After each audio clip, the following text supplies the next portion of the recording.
dah berbuih mulut orang cakap kita ni negara Malaysia, kita ni majoriti orang Melayu beragama Islam. Satulah atas dasar Islam, payah sangat. Aku tak faham betul lah. Payah sangat nak bersatuan nama Islam ya. Pelik kan? Padahal Quran semua sama belaka.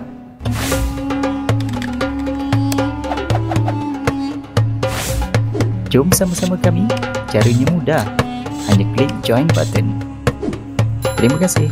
Qala Rasulullah sallallahu alaihi wasallam, inna lillahi 99 isman man ahsaha dakhala al-jannah. Sabda Rasulullah sallallahu alaihi wasallam, sesungguhnya bagi Allah Subhanahu wa taala itu ada 99 nama. Man ahsaha dakhala al-jannah, barang siapa yang membilangnya dimasukkan ke dalam syurga Allah Subhanahu wa taala, insya-Allah. Amin. Muslimin muslimat yang dirahmati Allah sekalian, insya-Allah pada malam ni kita akan menyambung kembali pengajian kita daripada kitab Hadis Riyadhus Salihin karangan Al-Imam An-Nawawi rahimahullah. Pada malam ni kita masuk bab yang baru, babun fi ta'awuni 'alal birri wat taqwa. Bab yang menyatakan pada at-ta'awun, bertolong-tolongan, bekerjasama, membantu, 'alal birri, di atas kebaikan, wat taqwa, di atas ketakwaan. 'Alal birri, ba tu dibariskan bawah. Kalau kita baca 'alal barri, kalau kita baca dengan ba tu dibaris atas, dia jadi makna apa? Barun dengan makna darat. Ya, darat. Darat, lautan, lautan, daratan. Nah itu. Jadi bahasa Arab ni bahasa yang paling sensitif. Hilang satu huruf, lari makna. Tertukar baris, lari makna. Qala Allah Ta'ala, wa ta'awanu 'alal birri wat taqwa wa la ta'awanu 'alal ismi wal 'udwan. Allah berfirman, dan bertolong-tolonglah antara kamu di atas kebaikan dan ketakwaan, dan jangan kamu tolong-menolong di atas perkara al-ism, dosa, wal 'udwan, dan permusuhan. Surah Maidah ayat kedua. Allah berfirman, wal 'asr innal insana lafi khusr illa allazina amanu wa 'amilus salihat wa tawassaw bil haqqi wa tawassaw bis sabr. Allah berfirman, wal 'asr, demi waktu al-'asr, waktu asar. Waktu asar ni tuan-tuan, waktu orang dah letih. Ya, waktu orang dah letih. Kalau hari bekerja tu, asar ni kira bateri dah habis lah. Lembik, bateri dah sikit down ni gitu. Jadi masa itulah orang kadang dah tak larat, semayang pun last minute kan. Yelah, daripada tengah hari mesyuarat, mentukar darah, bersembang, tak apa lagi, wallahualam, sampailah ke asar dah tak larat. Sebab tu waktu ni ramai orang rugi. Dan antara kategori solat berjemaah yang besar pahalanya, waktu asar ni yang ketiga. Yang pertama, waktu subuh. Kan dia punya fadilah dia, besar pahala dia, sembahyang jemaah waktu subuh. Kemudian waktu isyak. Ketiga, waktu asar. Waktu asar ni waktu yang aduh malasnya. Gitulah, subhanallah. Innal insana lafi khusrin, sesungguhnya manusia di dalam kerugian. Semua manusia rugi belaka, kecuali dua golongan. Illa allazina amanu wa 'amilus salihat, kecuali orang-orang yang beriman dan beramal dengan amalan yang saleh. Wa tawassaw bil haqqi, dan golongan yang berpesan-pesan dengan kebenaran. Wa tawassaw bis sabr, dan berpesan-pesan, saling wasiat dengan kesabaran. Qala al-Imam Syafi'i rahimahullah, inna an-nasa fi ghaflatin an tadabburi hadhihi surati walau lam yunzil Allah ghaira hadhihi surati ghaira hadhihi na'am walau lam yunzil Allah ghaira hadhihi as-surata badal 'athf bayan lakafat an-nas. Al-Imam Syafi'i kata apa? Afwan, ghaira hadhihi surati. Al-Imam Syafi'i kata apa? Sesungguhnya manusia fi ghaflatin, dalam kelalaian. Untuk memahami surah ini, surah Wal 'Asr, kata Imam Syafi'i, kalaulah Allah Ta'ala tak turunkan dalam Al-Quran tu, tak turun langsung ayat ataupun surah, kecuali surah Wal 'Asri sahaja, dah cukup dah. Dah cukup dah surah Wal 'Asri itu sebagai pegangan kita di atas muka bumi Allah Subhanahu wa Ta'ala. Itu hebatnya ulama ni tuan-tuan. Kita Wal 'Asri tak tahu, tak faham Wal 'Asri. Ya, kita tahu Wal 'Asri ni orang biasa baca lepas habis mengajar. Kita akhir dengan tasbih kafarah dan surah Wal 'Asr. Tapi ada cerita tuan-tuan, dululah, ada cerita tahun 80-an. Dia duk ingat surah Wal 'Asr ni dibaca lepas habis asar. Jadi lepas habis kuliah, adalah kuliah asar tu. Jadi lepas habis, ustaz tu baca Wal 'Asr lah. Kebetulan hari tu ada kuliah duha. Jadi dia kata, kita dah habis kuliah duha ni, kita baca Wal Duha lah ustaz. Enggak baca Wal Duha. Oh, kalau macam tu habis kuliah subuh baca Wal Fajri, demam panjang Wal Fajri. Ya, subuh-subuh kan baca Wal Fajri wa layalin 'ashr wa syafi wal watr ila akhirnya. Jadi Wal 'Asr demi masa ini untuk orang kata kita muhasabah hari-hari kehidupan kita macam mana.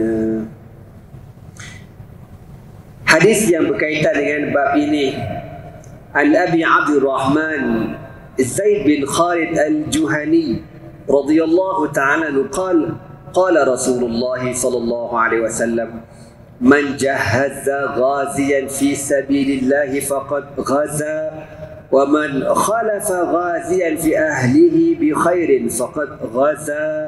Muttafaqun alaih. Daripada Abi Abdurrahman Zaid bin Khalid Al-Juhani radhiyallahu ta'ala anhu, beliau berkata, Rasulullah sallallahu alaihi wasallam bersabda, apa Nabi kata?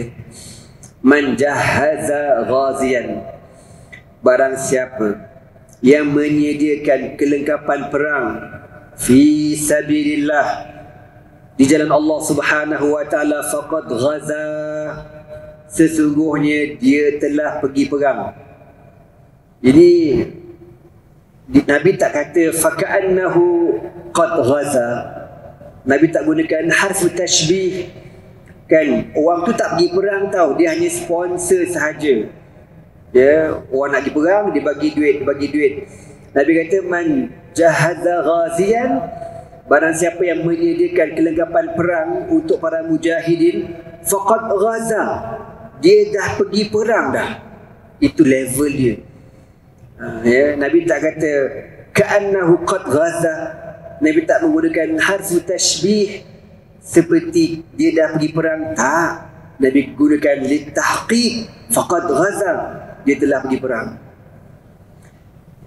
Para sahabat Nabi radhiyallahu ta'ala anhum ajma'in, kalau tuan-tuan masih ingat lagi dalam peperangan Tabuk, di kalangan para sahabat yang paling banyak sponsor peperangan Tabuk ialah Sayyidina Uthman bin Affan radhiyallahu ta'ala anhu. Dia seorang sponsor 300 ekor unta. Bayang, 300 ekor unta, bukan ekor unta. 300 ekor unta. Lepas tu tak cukup, dia top up lagi 30 ekor kuda perang. Ya Allah, kalau unta tu harga seekor RM10,000, sekarang cikai-cikai punya unta confirm RM10,000. Ni harga sekarang, zaman dulu tak tahulah berapa harga dia kan, lagi mahal kot. Bayang kalau 300 dah berapa dah? Kuda perang pula, kuda perang bukan kuda padi bang. Kuda perang mahal. Dia punya stamina, lari, speed dan sebagainya. Mahal kuda ni. Dah lah bagi 300 ekor unta. Tambah lagi 30 ekor kuda. Tak cukup. Dia tambah lagi 1000 dinar emas. Allahu Akbar. 1000 dinar emas lebih kurang duit hari tuan-tuan 700,000 ringgit. Bilioner tu Sayyidina Osman bin Affan. Tapi walaupun dia sponsor banyak macam tu, dia sendiri pergi perang tau. Dia pergi perang. Kalau kita contoh kita bagilah, saya nak sponsor apa dia? Seekor kuda. Tak apalah, seekor kuda pergi okey lah. Tapi Haji pergilah, Haji wakil Ana dah tak payah pergi. Kenapa pula? Dah nak sponsor, Ana dapat pahala dah. Pahala pergi perang. Haji tak ada pahala, Haji pergi perang. Kalau kita kan boyo kita ni. Jadi Uthman bin Affan radhiyallahu ta'ala anhu, macam tu punya banyak sponsor pun, dia tetap berada dalam saf hadapan bersama para mujahidin. Ya Allah. Waktu Sayyidina Uthman ni luar biasa, hebat. Nabi kata, ma dharra ma fa'ala Uthman ba'da hadha. Lepas pada ni apa sahaja yang Uthman buat takkan merugikan dia, takkan memudaratkan dia. Radhiyallahu ta'ala anka ya Uthman. Hebat. Jadi Nabi kata, man jahaza ghaziyan fi sabilillahi faqad ghaza. Barang siapa yang sponsor orang pergi perang di jalan Allah, pahalanya bukan seperti dia sendiri pergi. Jadi tuan-tuan, kalau ada peluang berlaku dekat negara-negara umat Islam peperangan, contoh di Palestin, di Syam, berlaku perangan dan perlu kepada sponsor, jangan fikir banyak, bagi je duit. Ingat hadis Nabi ni. Jangan fikir tak payah mengarut. Ada orang tanya kau, Ustaz, saya bagi derma ni sampai ke Syria? Nak bantu ni sampai ke? InsyaAllah sampai. Okey. Betul saya, betul insyaAllah. Bagi RM10. Dia aku luku pada kau tahu. Dia punya tanya tu macam nak bagi 100,000 kan. Bengke je kita ni. Ada seorang hamba Allah, dia bagi anda 10,000. Dia letak, dia kata apa? Ustaz, anda dah bagi 10,000, anda dah serah pada Allah. Sampai ke tak sampai ke, anda serah pada Allah. Kan bagus macam tu. Itu lagi, itu yang hebat, yang bagusnya. Ini tak bagi RM10, dia punya soalan mengalahkan LHDN, kau tahu tak? Betul aku.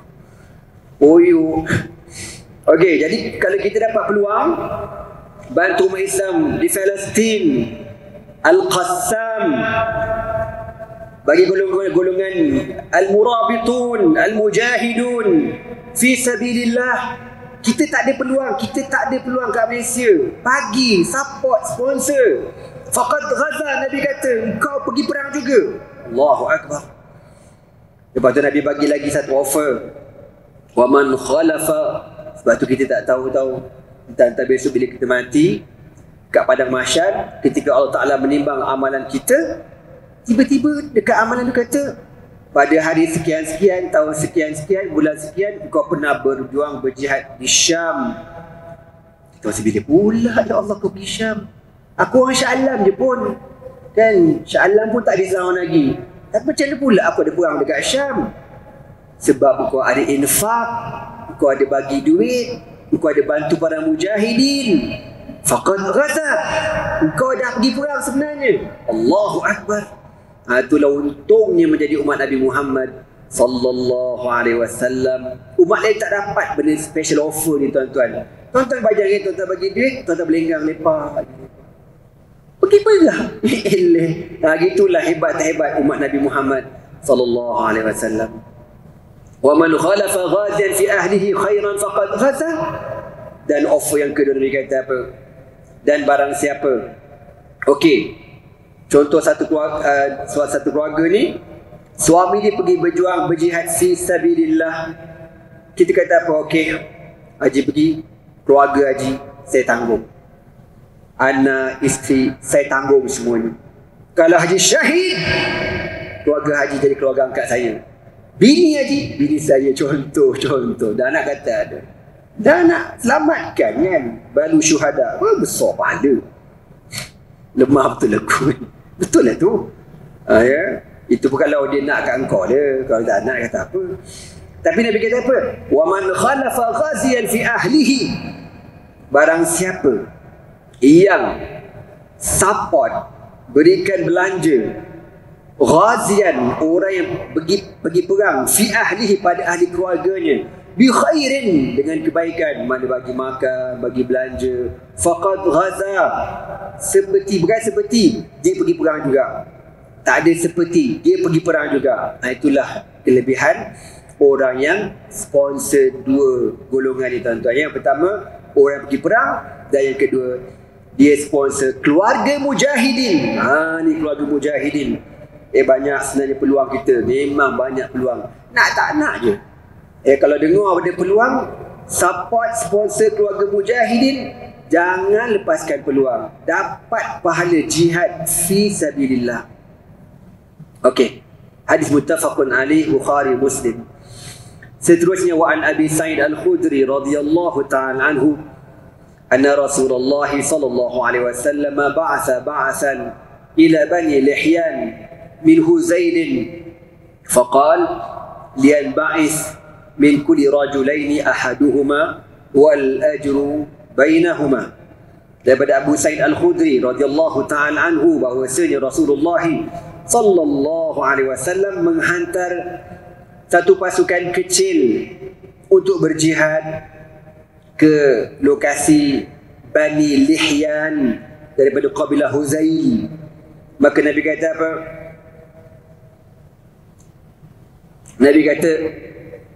Nabi kata dekat Bani Lihyan ini, ba'asan ila Bani Lihyan. Nabi SAW hantar utusan jumpa dengan kabilah Bani Lihyan, minta hantar wakil untuk pergi berperang, berjihad. Nabi kata apa? Liyam ba'is min kulli rajulaini ahaduhuma wal ajru bainahuma. Dia kata ay liyakhruja min kulli qabilatin nisfal adad wal ajru bainal mujahidin wal qa'idin. Nabi kata setiap kabilah kena hantar separuh. Contoh kalau dalam kabilah tu ada 1000 orang, 500 kena pergi, 500 lagi tinggal. 100 orang, 50 pergi, 50 tinggal. Maka Nabi kata wal ajru bainahuma, dan pahala dikongsi bersama. Mana orang pergi perang pun dapat pahala full, yang duduk pun dapat pahala full. Macam tu bel ustaz. Saya pergi ya. Yang cakap macam tu kita. Orang dulu kalau tak terpilih pergi perang menangis. Kenapa aku tak boleh pergi perang? Menangis. Dalam perang Tabuk, Rasulullah SAW tak bawa Sayyidina Ali bin Abi Talib radhiyallahu ta'ala anhu. Dan Sayyidina Ali mana pernah monteng, tak pernah miss pergi perang. Tiba perang Tabuk, Nabi kata Ali jaga Madinah. Jadi Ali ni fresh lah, dia ni. Kau tak kata Sayyidina Ali, come on lah. Orang berani, orang hebat, kaki perang. Tiba-tiba Nabi tak ajak. Perang Tabuk pula tu lawan Rom. Peperangan terakhir Nabi SAW, yang bilangan tentera Islam lebih kurang 30,000 orang. Tiba-tiba Sayyidina Ali tak tersenarai. Aduh, lemah betul. Lepas tu Pak Munafik pula viral buat cerita. Kenapa Nabi tak ajak Sayyidina Ali ya? Nabi dah give up tu, tak suka kat menantu dia tu, belah-belah, kutuk macam-macam. Sayyidina Ali macam sedih je, ya Rasulullah, betul ke kau tak suka dekat aku? Betul ke kenapa kau tak ajak aku? Nabi kata apa? Ya Ali, wahai Ali, adakah kau tak nak suka kedudukan kau dengan aku seperti kedudukan Nabi Isa dengan Nabi Harun? Kan Nabi Musa, bila Nabi Musa pergi naik bukit Tur Saina menerima Taurat, siapa yang kena jaga Bani Israel? Nabi Harun kan? Nabi Harun jaga Bani Israel. Maka macam itulah kedudukan kau dengan aku. Baru lega hati Sayyidina Ali radhiyallahu ta'ala. Jadi para sahabat dulu kalau tak terpilih pergi perang, rasa sedih, rasa menangis. Kenapa aku tak terpilih ya Allah? Kenapa aku tak terpilih ya Allah? Kecuali orang al-munafiqun munafiqun. Munafik tu lain cerita lah. Munafik ni memang confirm tak lagi perang punya.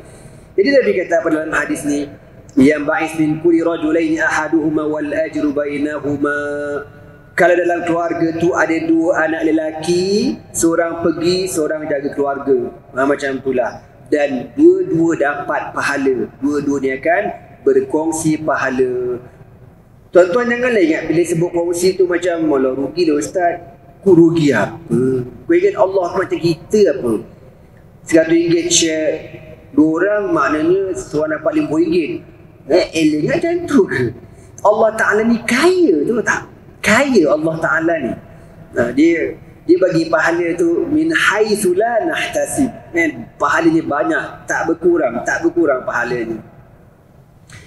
Seterusnya wa Ibn Abbas radhiyallahu ta'ala anhuma anna Rasulullah sallallahu alaihi wasallam laqiya rakban bi Rawha faqala man al-qaum qalu muslimun qalu man anta qala Rasulullah فرفعت إليه امرأة صبيا فقالت ألهذا حج قال نعم ولك أجر رواه مسلم. Daripada Abdullah bin Abbas radhiyallahu ta'ala anhuma bahwasanya Rasulullah sallallahu alaihi wasallam laqiya rakban bi Rawha. Nabi sallallahu alaihi wasallam bertemu satu rombongan di sebuah lokasi bernama Rawha. Rawha ni hampir di Madinah. Nabi jumpa, Nabi kata, "Manil qaum?" Nabi kata, "Korang ni daripada mana? Korang ni siapa?" Maka dia berkata, "Kami orang Islam, nahnu muslimun." Lalu orang ni dia tak kenal tu Nabi. Dia tanya, "Man anta?" Kau siapa? Nabi kata, "Rasulullah." Nabi kata, "Ana Rasulullah sallallahu alaihi wasallam." Farafan ilaihi imra'atun sabiyan. Lalu ada seorang perempuan dalam rombongan tu, dia angkat baby dia. Dia kata, "Alihadha hajjun?" Adakah budak besar ni, budak baby ni boleh buat haji? Nabi kata, "Na'am, ya boleh. Walaki ajrun." Dan kau pun dapat pahala. Yang budak tu buat ibadat, mak dapat pahala. Tak tahulah budak tu besar mana, ya, tapi nak bagi tahu budak tu belum balik lagi lah. Tak wajib semayang, tak wajib puasa, tak wajib haji, tak wajib tutup aurat. Tapi bila budak tu buat ibadat, automatik mak bapak dapat pahala. Ya, macam kita lah, macam tuan-tuan ni datang masjid, duduk dengan kuliah, duduk saja mengalir pahala ke mak abah tuan-tuan semua. Sebab apa? Sebab dia didik kita. Dia didik kita. Kalau takkan dia didikan dia, kita takkan ke masjid pada malam ni kan. Dengan sebab berkat pendidikan mak abah tu, duduk dapat pahala macam mengajar ni, insya-Allah mengalir pahala kepada arwah mak abah, pada pengarang kitab ini Al-Imam Nawawi, pada yang mensyarahkan kitab ini Syekh almarhum Syekh Muhammad Ali As-Sabuni, pada guru-guru yang mengajar saya, semua dapat pahala belaka dan tak ada kurang walaupun sedikit.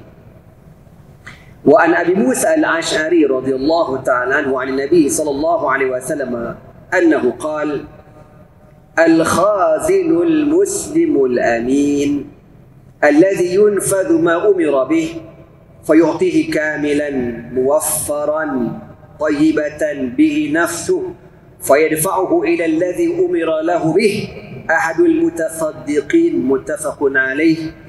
Daripada Abu Musa Al-Ash'ari radhiyallahu ta'ala anhu, daripada Rasulullah sallallahu alaihi wasallam bersabda. Nabi kata apa? Al-khazin, penjaga. Al-khazin ni kalau kita bahasa kita, penjaga store. Dalam bahasa Arab, makhzan dengan makna store, tempat simpan barang.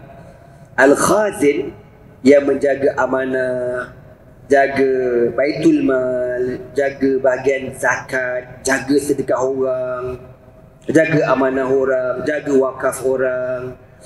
Al-khazinul muslimul amin. Nabi kata penjaga yang Islam dan amanah. Alladhi yunfaz ma umira bih, yang melaksanakan segala yang diarahkan kepadanya. Fayutihi kamilan muwaffaran, dan dia memberikan sedekah tersebut sempurna. Contoh, orang jumpa anak, ustaz, duit ni untuk wakaf RM100, anak bagi untuk wakaf RM100. Ustaz, duit ni untuk anak yatim ni RM100, anak bagi dekat anak yatim RM100. Ustaz, ni untuk syiriah, pelarian syiriah RM100 je, anak bagi RM100. Contoh, taibatan bihi nafsuhu, kita bagi tu pula dalam keadaan seronok. Ni bahaya pegang duit banyak-banyak, tuan-tuan. Lepas tu jangan, kalau Allah Ta'ala tak bantu kita, memang jahanam kita. Duit ni kalau orang bagi sedekah ke kita, setakat tak banyak lah orang kata, 1,000 tu tak banyak lah kan. Tapi kalau bagi 10,000, ruling mata kita. Bahagian aku mana? Dah mula. Ada pula persen-persen. Siapa ajar kau persen tu? Tu kena ingat. Kalau orang kata ni, ustaz, amanah 10,000 untuk orang Syam, 10,000 saya wakafkan. Haram kau ambil 1 sen tu tak? Jangan buat main amanah orang. Jangan buat main na'udzubillah min zalik. Sebab tu masa bagi tu, taibatan nafsu. Dia bagi dalam keadaan dia seronok, hati dia tenang. Aku ni pemegang amanah, ya Allah. Ini ujian kau pada aku, ya Allah. Ujian. Jangan main. Duit ni ujian. Dia sikit tak jadi ujian, banyak tu dia jadi ujian tu. Aduh, jam. Kan? Banyak dia aku. Padahal kena engkau pun dia orang. Jadi dia dapat duit tu, fayadfa'u ila allazi umira lahu bihi.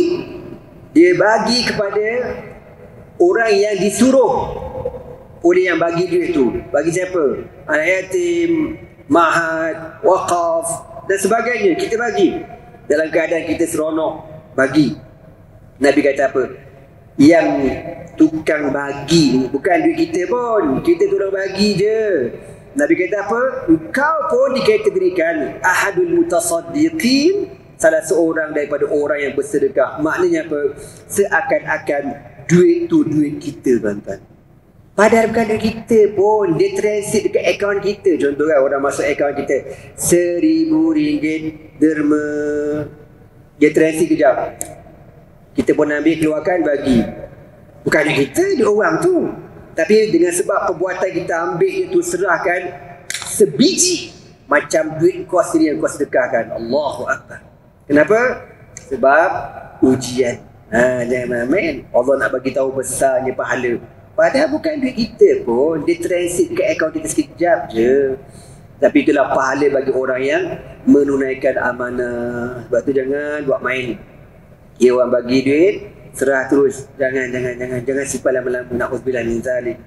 Semoga Allah Ta'ala menyelamatkan kita daripada fitnah harta benda ni, insya-Allah. Amin.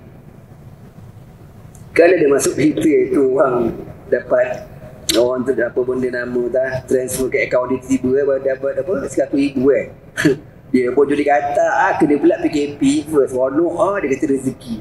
Padahal silap transfer, tak pasal-pasal kena masuk penjara, ambil kau. Dan kita tak pernah ada banyak akaun. Biasa RM50 contoh kan, kali jadi RM50,000. Ya betul. Kita kata ni rezeki apa dua. Yelah tu. Tak mana scammer bagi duit tak tahu. Orang silap kan. Jadi berhati-hati.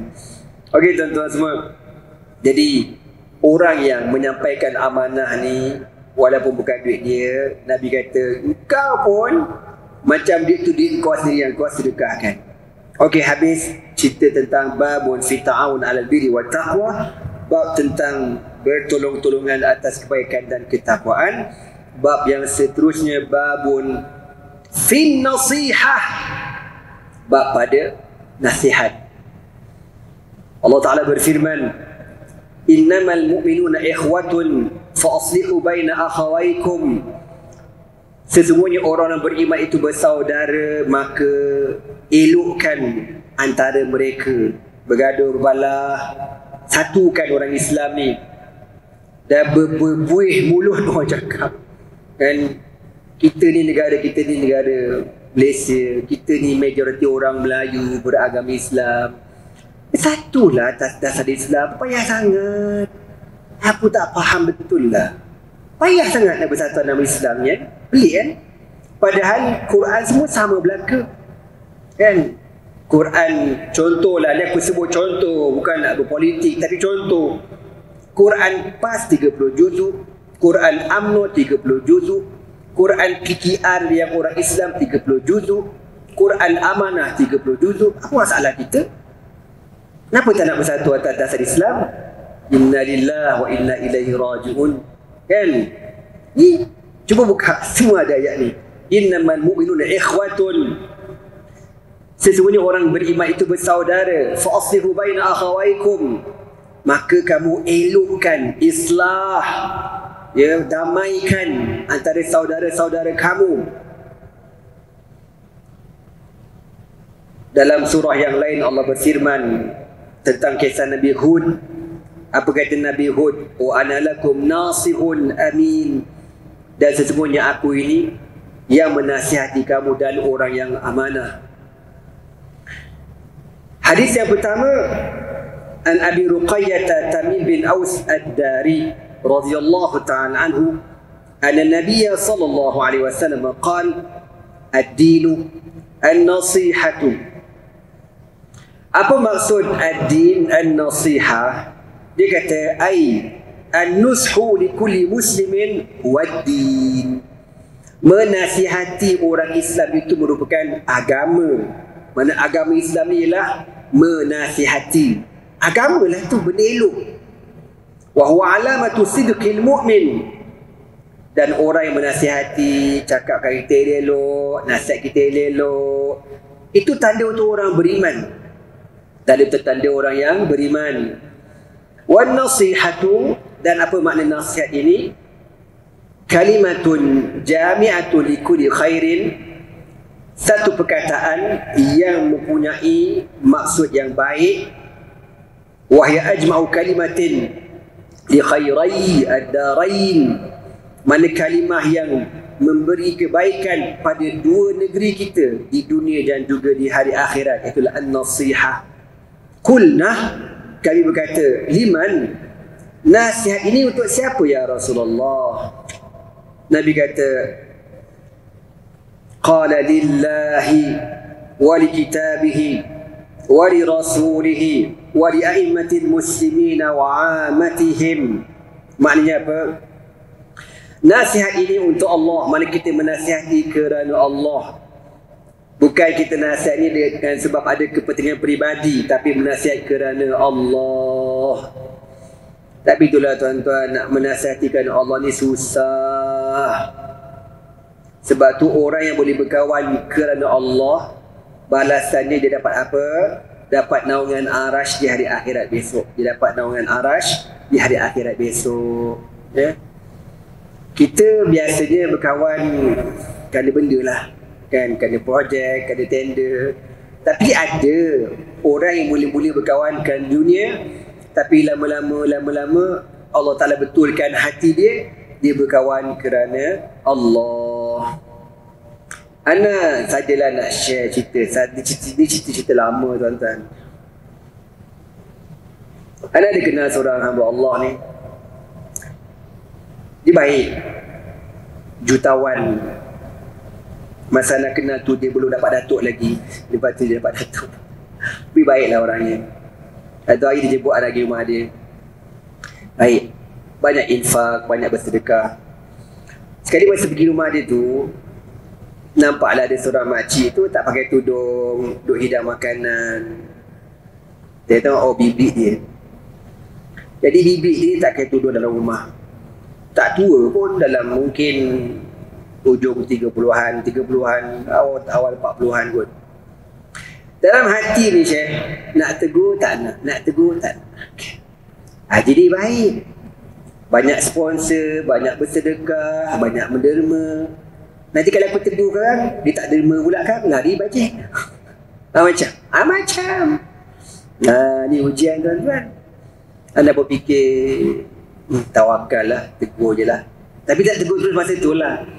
Dia cerita zaman dulu, zaman tak ada WhatsApp lagi, zaman SMS. Nak cerita lama benar-benar cerita dia tuan-tuan. Anak pun SMS dia, anak kata, Haji yang kat rumah tu siapa? Kan? Bibi ke, kalau bibi wajib tutup aurat, wajib tutup aurat, berdosa. Ke bibi tu tak balik lagi. Dan nama apa bibi bos? Kan? Tak boleh, haram. Kata Allah ustaz, bibi je pun bukan steam, bukan masalah steam mangkuk. Oi, masalah aurat tu tak? Steam tak steam, la haula wala quwwata illa billah. Aurat. Reti sikit. Kat rumah Hana ni, bukan Hana tak ada bibi, tapi kita ada ambil bibi seminggu sekali. Kan? Kalau kita malas nak rumah-rumah, panggil bibi datang. Bagusnya bibi yang bekerja datang rumah Hana ni, dia dengar cakap. Rumah Hana kata, akak datang, akak kena pakai stokin, kena pakai baju labuh, suar labuh. Dia pakai stokin. Buat kerja tu, tutup aurat, pakai tudung, pakai stokin, mana pakai tudung lah. Kau jangan kena pakai stokin, tudung tak pakai, pelik penuh. Jadi nak bagi tahu, akhirnya nak kuatkan hati, tegur lah. Gaji ni bagi tahu, kita ni berdebar juga. Yelah, kita tak tahu manusia kan, tak takut. Ya ustaz sibuk pasal pandai lah saya contoh kan. Tapi alhamdulillah, dia pun orang baik juga. Dia kata terima kasih ustaz, tegur, terima kasih kan. Dia suruh bibi dia pakai tudung kejerat tu, saya tak tahu, Allah alam. Lepas tu ni cerita lama juga dah. Ni cerita sebelum ada WhatsApp lagi tuan-tuan. Ada seorang hamba Allah ni pun baik sangat. Masya Allah ni ramai baik tuan-tuan. Pun sama dermawan, baik. Memang Masya Allah baik. Hari tu kan dia jemput Ana untuk pergi ke Walimatul Urs.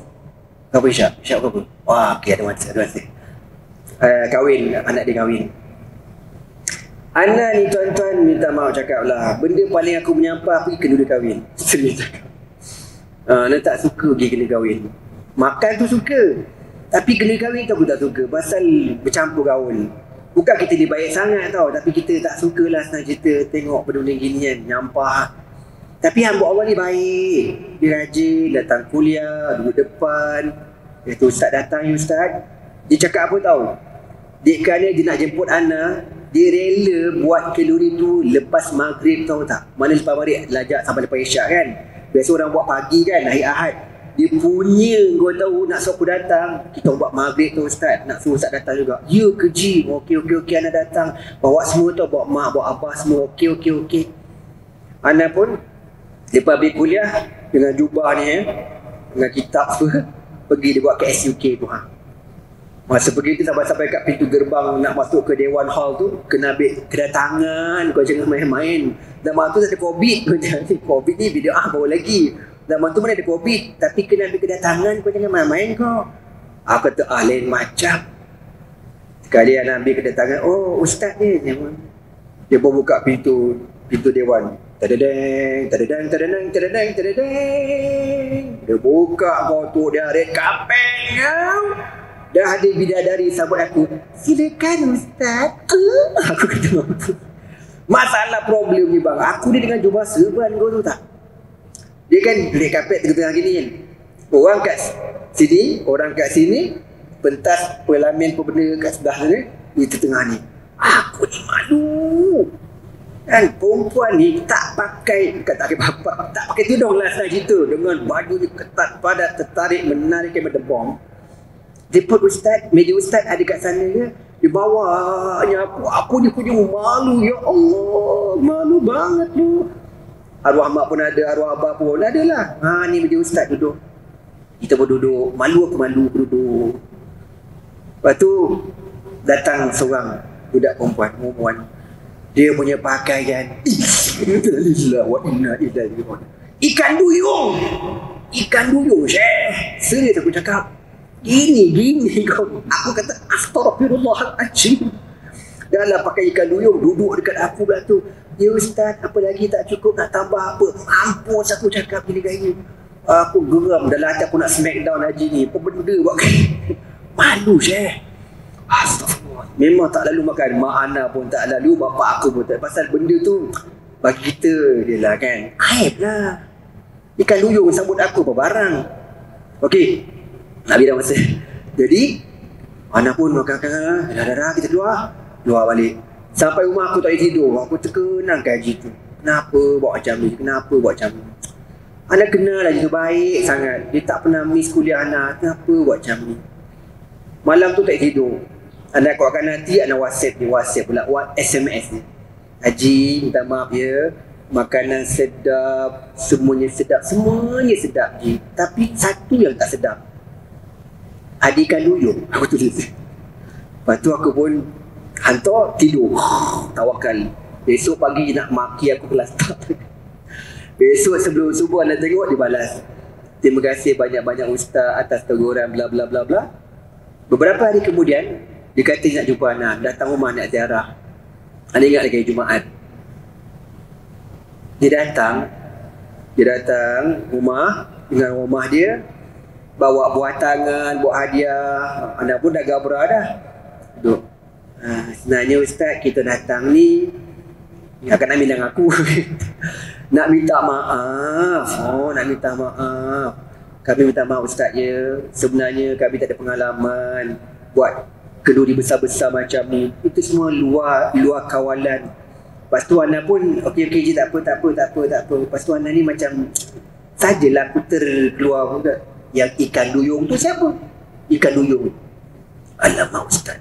Ikan duyung tu anak kami yang sulung. Anak yang sulung. Innalillahi wa inna. Kita dah cakap dah jangan pakai macam ni. Nanti mama malu, papa malu. Dia nak pakai juga ustaz. Jadi gitulah cerita tuan-tuan. Jadi kena teguh kalau kita berkawan kerana Allah. Bila kita berkawan kerana Allah, kita teguh kerana Allah, insya-Allah persahabatan tu berkekalan sampai hari ini. Alhamdulillah dua-dua orang anak teguh ni sampai sekarang anak bersahabat dengan mereka. Alhamdulillah. Sebab tu penting berkawan kerana Allah Subhanahu wa taala. Okey tuan-tuan, sekarang itu dahululah sebagai sedikit perkongsian kita pada malam ni. Insya-Allah murah rezeki. Jumpa lagi. Aku qauli hadza wa astaghfirullah li wa lakum. Assalamualaikum warahmatullahi taala wabarakatuh. Subhanakallahumma bihamdika asyhadu an la ilaha illa anta astaghfiruka wa atubu ilaihi. Bismillahirrahmanirrahim. Wal 'asr. إن الإنسان لفي خسر إلا الذين آمنوا وعملوا الصالحات وتواصوا بالحق وتواصوا بالصبر. Maka keluarlah api daripada, disebut riwayat ada mengatakan daripada Eden atau di satu lembah namanya Barhut. Itu satu lubang yang ada di Hadramaut. Api itu akan pergi kepada setiap orang dan orang itu akan lari daripada api itu. Maksudnya api itu akan giring dia sehingga ke padang mahsyar. Dan mahsyar ini di mana? Kuat pendapat mengatakan dianya adalah di bumi Syam.